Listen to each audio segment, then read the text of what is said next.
ഓല. ഉരുൾപൊട്ടൽ എന്ന വാക്ക് നമ്മൾ പണ്ട് മുതലേ കേൾക്കുന്നതാണെങ്കിലും മേഘവിസ്ഫോടനം എന്നത് ഈ അടുത്തായിട്ടാണ് കേൾക്കുന്നത്. സോ ഇന്നത്തെ വീഡിയോയിലൂടെ എന്താണ് മേഘവിസ്ഫോടനമെന്നും എങ്ങനെയാണ് മേഘവിസ്ഫോടനം നടക്കുന്നതെന്നും എന്താണ് മേഘവിസ്ഫോടനം, ഇന്ത്യൻ മെറ്റീരിയോളജിക്കൽ ഡിപ്പാർട്ട്മെൻറ്റിൻ്റെ ഡെഫിനിഷൻ അനുസരിച്ച് 20 to 30 സ്ക്വയർ കിലോമീറ്റർ ഏരിയയിൽ ഒരു മണിക്കൂറിൽ 100 മില്ലിമീറ്റർ മഴ പെയ്യുമ്പോൾ അല്ലെങ്കിൽ അതിനും കൂടുതൽ മഴ പെയ്യുമ്പോഴാണ് മേഘവിസ്ഫോടനങ്ങൾ ഉണ്ടാകുന്നത്. നമ്മൾ ചെറിയ ക്ലാസ്സിൽ പഠിക്കുന്നുണ്ട്, ജലാശയങ്ങളിലുള്ള വെള്ളം ചൂടായി കഴിയുമ്പോൾ അത് നീരാവിയായിട്ട് മുകളിലോട്ട് പൊന്തുകയും. സോ നമ്മളുടെ അന്തരീക്ഷത്തിന് ഒരു പ്രത്യേകതയുണ്ട്. ചൂട്, അതായത് നീരാവി മുകളിലോട്ട് ഉയരുമ്പോൾ അത് തണുക്കുകയും അവിടെ കണ്ടൻസേഷൻ നടന്ന് അത് മേഘങ്ങളായി മാറുന്നു. ഇത്തരം മേഘങ്ങൾ മഴയായി ഭൂമിയിലോട്ട് സ്പർശിക്കുന്നു. ഇത്തരത്തിലുള്ള മഴകളെ വിളിക്കുന്ന പേരാണ് കൺവെക്ഷണൽ റെയിൻഫാൾ. ഇനി മറ്റൊരു തരത്തിൽ ഒരു മഴയുണ്ട്.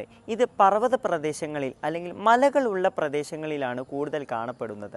ഇതൊരു മല, എവിടുന്നയോ വരുന്ന കാറ്റ് ഈ പ്രദേശത്ത് സ്പർശിക്കുകയും ഇവിടെ ഒരു ഫോഴ്സ് എക്സ്പീരിയൻസ് ചെയ്ത് അത് മുകളിലോട്ട് ഉയരുകയും ചെയ്യുന്നു. ഇവിടെ നടക്കുന്ന ഫോഴ്സിനെ വിളിക്കുന്ന പേരാണ് ഫോഴ്സ്ഡ് അസെൻഡ് എന്ന. അങ്ങനെ ഈ നീരാവിയായിട്ടുള്ള വായു മുകളിലോട്ട് പൊന്തുമ്പോൾ അവിടെ തണുപ്പ് കൂടുകയും അവിടെ കണ്ടൻസേഷൻ നടന്ന് അത് മേഘങ്ങളായിട്ട് മാറുകയും ഇത്തരം മേഘങ്ങൾ അത് ഭൂമിയിലോട്ട് മഴയായി സ്പർശിക്കുകയും ചെയ്യുന്നു. ഇത്തരത്തിലുള്ള മഴകളെ വിളിക്കുന്ന പേരാണ് ഓറോഗ്രാഫിക് റെയിൻഫാൾ. ഇനി എങ്ങനെയാണ് മേഘവിസ്ഫോടനങ്ങൾ ഉണ്ടാകുന്നത്? നമ്മൾ പറഞ്ഞു, താഴിൽ നിന്ന് വരുന്ന നീരാവിയായിട്ടുള്ള വായു മലയിൽ തട്ടി മുകളിലോട്ട് പോവുകയും അവിടെ കണ്ടൻസേഷൻ സംഭവിച്ച് മേഘങ്ങളാവുകയും ചെയ്യുന്നു. ഇനി ധാരാളം അധികം നീരാവിയായിട്ടുള്ള വായു മുകളിലോട്ട് പോവുകയും കണ്ടൻസേഷൻ സംഭവിച്ച് ധാരാളം മേഘക്കൂട്ടങ്ങളാവുകയും ചെയ്യുന്നു.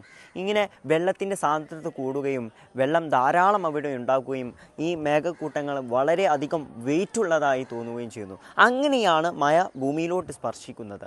ഇനി ചില സമയത്ത് താഴിൽ നിന്നും ചൂടായിട്ടുള്ള വായു മുകളിലോട്ട് വരികയും ഈ പെയ്യാൻ നിൽക്കുന്ന മേഘക്കൂട്ടങ്ങളെ തടഞ്ഞു നിർത്തുകയും ചെയ്യുന്നു. ഇങ്ങനെ ധാരാളം ഹോട്ട് എയർസ് മുകളിലോട്ട് വരികയും ഈ പെയ്യാൻ നിൽക്കുന്ന ഓരോ മഴത്തുള്ളികൾ മുകളിലോട്ട് വലിക്കുകയും ഈ ഓരോ മഴത്തുള്ളി മറ്റു മഴത്തുള്ളികളുമായി കൂടിച്ചേർന്ന് വലിയ മഴത്തുള്ളികൾ ഉണ്ടാകുന്നു.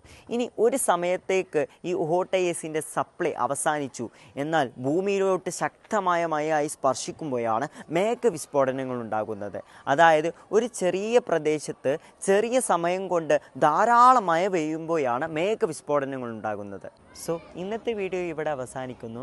ഗ്രാസിയാസ്. അസ്സലാമു അലൈക്കും വറഹ്മത്തുള്ളാഹി തആല വബറകാതുഹു.